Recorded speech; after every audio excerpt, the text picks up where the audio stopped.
Welcome back. You're going to live picture Terre Haute. You can see up against these lights, stoplights there. Snowfall here in downtown area has slowed down a little bit. It's still coming down. And over the course of the morning, I would continue to expect some snow flurries like what you're seeing now. At times it may look impressive, but if you can see the pavement here, snow accumulation widespread on this pavement is not happening. Roads still look fine, but I would still give yourself some extra time for travel anyway, because if the snow starts coming down hard in your area, maybe tough to see. And as it gets a little bit colder, snow accumulation isn't completely out of the question. That might impact things a little bit. But overall, the ground's still warm. We were in the 70s last week, and the snow's not coming down as hard as it did this weekend, and our temperatures are just higher than they were on Saturday morning. So anything you need to do outside, I would still be careful, but you can see where the snow is much less widespread, much less of a factor today compared to this weekend. But we still have some, again, bands of heavier snow. And this is all trying to make its way outside the Wabash Valley, but even where you're seeing the darker blue color, down to the south where there is rain, you can see the rainfall.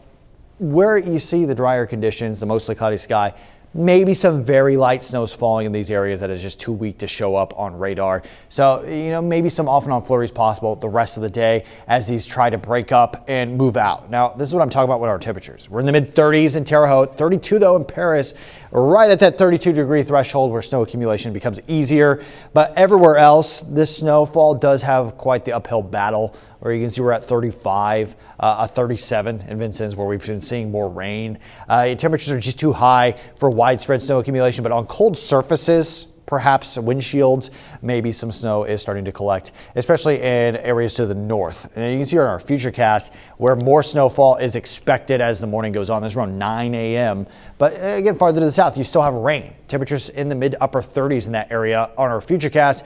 Futurecast predicting mid 30s still in Terre Haute while we're closer to the freezing line, Paris, Rockville area. So maybe some snow accumulation starts to happen in this area, but again, our temperatures are still above freezing. It's going to be difficult. And over the course of the day, these snow showers start to become widespread. They become more scattered, lighter.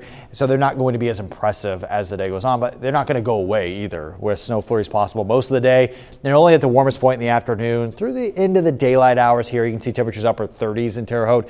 This is going to be mostly rain. But if you look just to the north, just outside the Wabash Valley here, we got widespread snow, and our temperatures are going to be lower that direction anyway. So you have to do any driving in that direction. You're going toward Indy, maybe you're going to the north to Lafayette for any reason. You might run into some impressive snow. Travel might be a little bit more difficult in that direction. But here in the Wabash Valley, again, temperatures are higher than freezing, and it is mostly rain toward the end of the day. Now, maybe some snowflakes tonight. Maybe some snow flurries tomorrow. Nowhere near as impressive as this morning or even Saturday. So expect temperatures around 40. You can see at the warmest point in the afternoon, right up against that 40-degree line. But for most of the day, we're actually in the 30s, which, is still cold. But it just shows you how little temperatures are going to change today because of the cloud cover. Tonight, lower 30s. Snowflakes possible again tonight, maybe some flurries early tomorrow. Our temperatures are lower though tomorrow, mid 30s. And as we begin to dry up toward the end of this work week, look at how our temperatures are impacted. The sunlight comes back out Friday, but we're only in the upper 20s. And then this weekend right now, it looks mostly sunny, but we're in the mid 30s both days, and our overnight lows are going to be in a very low spot, even for this part of the year. So just be prepared for the winter coat from here on out, really. Our temperatures are in the lower 40s Monday. That is warmer, but still not that comfortable if you're outside for a long period of time.